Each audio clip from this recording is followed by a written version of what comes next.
Olá, meu amigo, minha amiga. Essas criaturas da direita, da extrema-direita, esses seres que habitam o estranho universo paralelo do bolsonarismo, ainda não perceberam aquilo que se avizinha para eles. Isso porque quem está dançando de uma forma alucinada na beira de um abismo, quando escorrega e percebe o que aconteceu, já é tarde demais. Parece, eu vou trazer aqui uma cena para vocês, que Dudu Bananinha percebeu que já está em queda livre no abismo e não dá mais para voltar. Outros fatos mostram aqui que Donald Trump já deu uma banana para Bolsonaro há muito tempo. O nível de problemas que eles estão tendo nos Estados Unidos fazem com que a figura do ladrão de joias, conforme diz a Polícia Federal, é apenas um átomo no meio das preocupações todas que os americanos estão tendo nesse momento. Bom, vou trazer aqui as informações e as cenas, mas antes de mais nada, é sempre fundamental convidar você, que chegou agora ao nosso portal, ainda não é inscrito, para que, em primeiro lugar, você se inscreva aqui conosco e conheça também os nossos outros vídeos. Se você gostar, compartilhe, recomende, nunca se esqueça do seu joinha, seu comentário e, se puder, prestigie o nosso clube de membros e o nosso novo canal de cortes. Você que é muito bem-vindo e muito bem-vindo. Gente, olha, estão se dando fatos assim com uma velocidade muito grande, né? Nos Estados Unidos, a situação hoje é essa aqui. Tribunal dos Estados Unidos indica ceticismo sob argumento de Trump e adia decisão que poderia paralisar tarifaço. Isso porque é o seguinte, gente, o Trump está aplicando essas tarifas todas baseadas numa norma que prevê que o presidente norte-americano pode tomar uma série de atitudes em situações de emergência nos Estados Unidos. Mas que situação de emergência é essa? Está tendo uma guerra, uma pandemia? O que está acontecendo de tão emergente assim?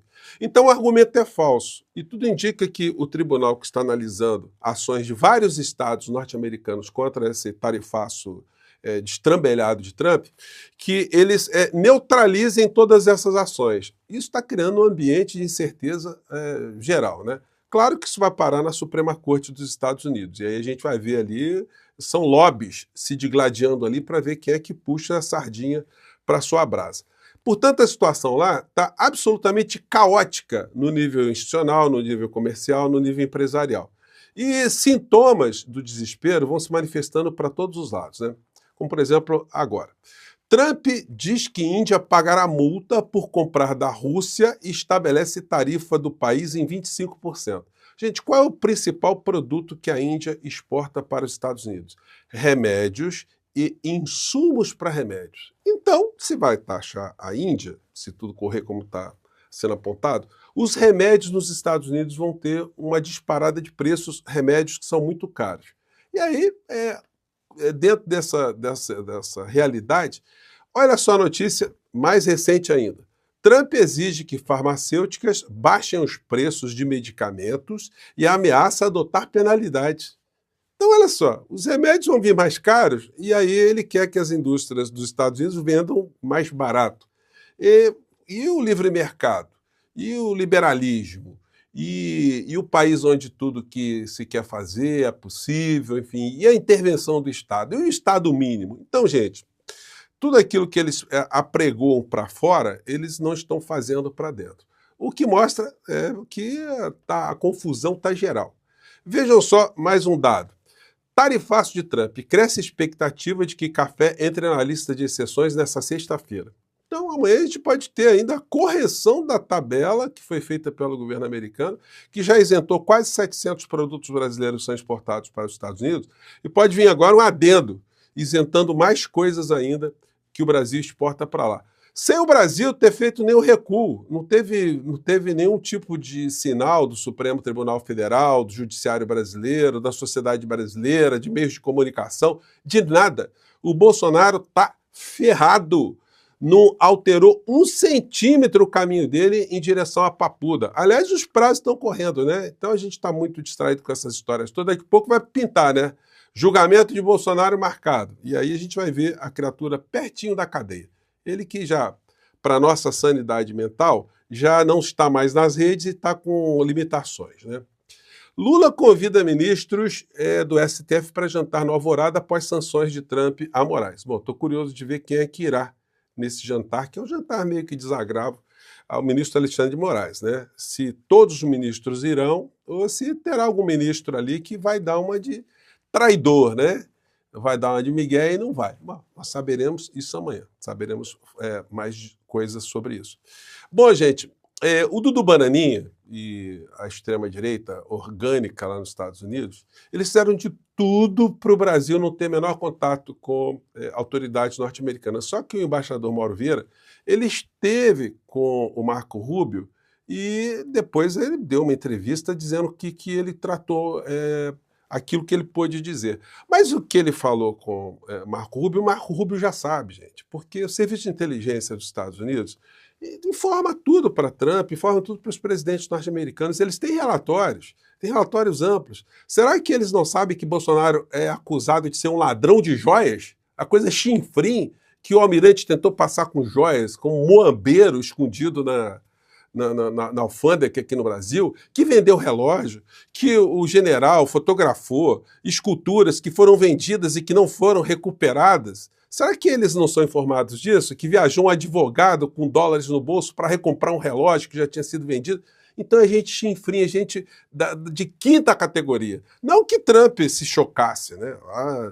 Eu sou honesto, veja só o presidente do Brasil como uma ratazana vulgar. Não, é que o grande gangster olha para um batedor de carteiras e fala, olha, isso aí tem muito que aprender, isso aí não vai chegar a lugar nenhum, né?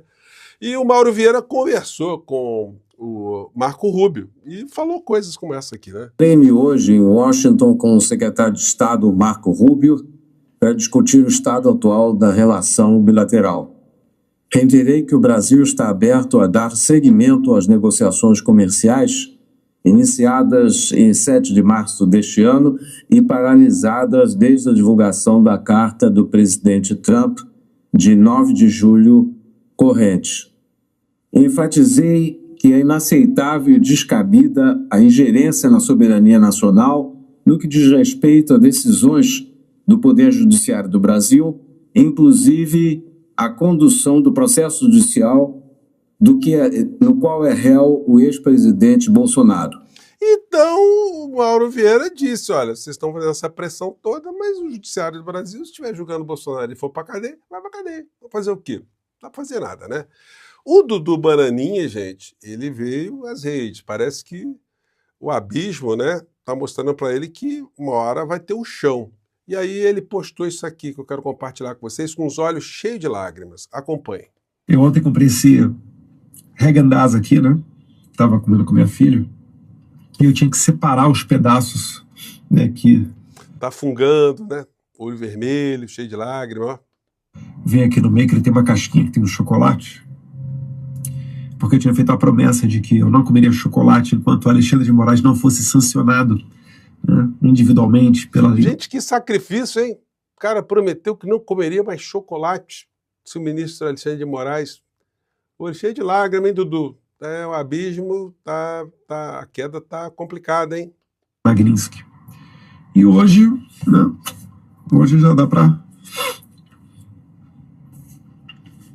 pra comer tranquilo. Não é emocionante isso, gente? Gente, me desculpe. Gente, é comédia pastelão. É gente que tá louca, é gente perturbada do universo paralelo. Vamos agradecer a Adriana, minha esposa também, que me orientou a fazer essa promessa. Algumas madrugadas acordadas, né? De joelho no chão, e deu certo. Gente, impressionante, né? A esposa de Dudu Bananinha, ajoelhada, orando a Deus, fazendo uma promessa que o Dudu Bananinha não comeria mais chocolate enquanto o Alexandre de Moraes não fosse sancionado. Realmente é uma família digna de estudos, né? Certo. Então, agradecer.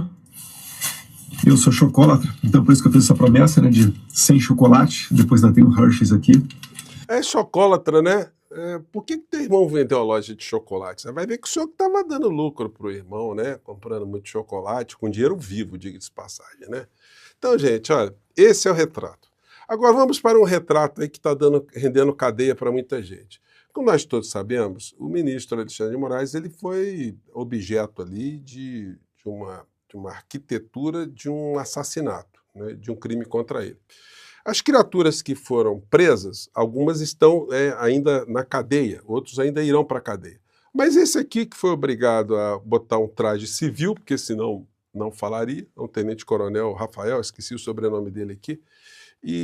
Mas vejam só o universo paralelo das criaturas. O cara está se achando. Ele esperou o contato e o contato veio. Ele achou que iria ter um golpe, que iria ser promovido, sei lá, né? O que essa gente pensou? Que ia torturar pessoas, que ia matar inimigos, que o Brasil teria uma guerra e que ele seria um soldado na guerra.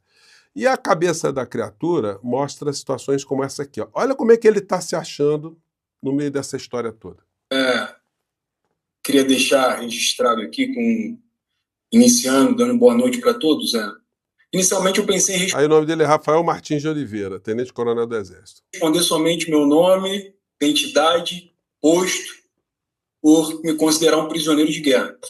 Só que como não estamos sob a Convenção de Genebra, nem o direito internacional humanitário, a gente não escolheu o silêncio parcial. Só para deixar... Impressionante, o cara se julga um prisioneiro de guerra. Então, vocês imaginam, gente, o que as Forças Armadas do nosso país estão produzindo? Aí, no final, ele conta aquelas milongas todas, né? Que o Alexandre de Moraes é suspeito, que o foro não é competente, e a procuradora da República fala para ele isso aqui, né? Fala para o juiz para colocar ordem na casa. Pelo mesmo motivo, é impossível existir ligação mais íntima do que uma ligação consigo mesmo. Esse era o ponto inicial, Excelência. Rafael. Se o senhor me permite só... Essa é a procuradora. Se o senhor puder orientar o réu para que se ele atenha aos fatos da denúncia no momento do... Então é isso. O cara conta história triste, amigo. Não adianta história triste agora. Esperou o contato veio. Sanção contra Moraes sela destino de Eduardo Bolsonaro no STF e não altera julgamento do ex-presidente. Gente, é como se Trump já tivesse feito chegar ao Bolsonaro, do Bananinha, por isso que ele está chorando. Olha, não vai dar para fazer nada a favor do ladrão de joias, não. Está tudo engarrafado. Teve aqui o embaixador, o ministro de vocês, conversou com o Marco Rubio. Tá ruim a coisa, eu estou fazendo a firula aqui porque nós aqui nos Estados Unidos estamos sofrendo, né? E aí vem criaturas que vão se lançando no mundo da direita, que vão dando algum tipo de verniz jurídico, como essa criatura aqui, que é advogado de um desses seres, né? E vem para as redes contar mentira, ou mostrar uma ignorância jurídica, né? A gente tem que rebater. Vamos lá, o que eles andam dizendo. Esse é o ponto que eu quero que as pessoas compreendam. Essa lei... Está muito rápido aqui, né? Vamos arrumar a casa aqui, senão a gente não consegue acompanhar. Vamos lá, fala, criatura. Ela sancionou o Alexandre de Moraes porque ele violou tratados e convenções internacionais que o Brasil se comprometeu a cumprir. Então quer dizer que um ministro, ele viola um tratado internacional. Um membro do Poder Judiciário, ele viola um tratado internacional. Então se um guarda municipal em Quixeramobim multar um cidadão norte-americano, e foi entendido que ele fez alguma coisa que não estava adequada, ele violou um tratado internacional de direitos humanos. Só que tem um negócio, nem vou esticar muito com essa criatura aqui, porque é o seguinte, gente, a Comissão Interamericana de Direitos Humanos esteve aqui no Brasil, eles estavam apostando que iam revelar que tem infração de direitos humanos. O que eles disseram? Exatamente o contrário, que o Brasil atende todos os princípios da Carta de Direitos Humanos, da ONU, da OEA, de todos os cantos do mundo. É difícil encontrar uma nação com institutos democráticos tão cristalizados numa Constituição como acontece aqui no Brasil. Então, essa gente está perdida e não acaba mais, né? Enfim. Mas vida que segue e abismos que continuam no mesmo lugar com gente caindo, né? Vídeo divulgado por agência da ONU mostra a multidão em Gaza avançando sobre caminhão que trazia comida. Faminto, gente, é um negócio pavoroso. A gente não pode deixar passar esses assuntos. Eu tenho que falar isso aqui com vocês. Tem que marcar sempre isso. Porque é o escândalo dos escândalos em termos de atentados contra direitos humanos. Isso sim é ferir direitos humanos. Isso sim é uma coisa muito grave. E a propósito disso, a Gleisi Hoffmann deu uma declaração, né, reproduzida aqui pela revista Veja. Trump deveria aplicar Magnitsky a Netanyahu, diz Gleisi Hoffmann.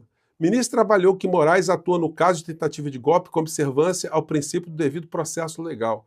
E agora, esse genocida, assassino, que aqui no Brasil tem uma série de cúmplices, esse aí não é objeto de lei magnífica nenhuma, né? Não é uma desproporção, não é uma incoerência. Isso não mostra que os Estados Unidos hoje estão passando por um processo de uma corrosão gigantesca, gente?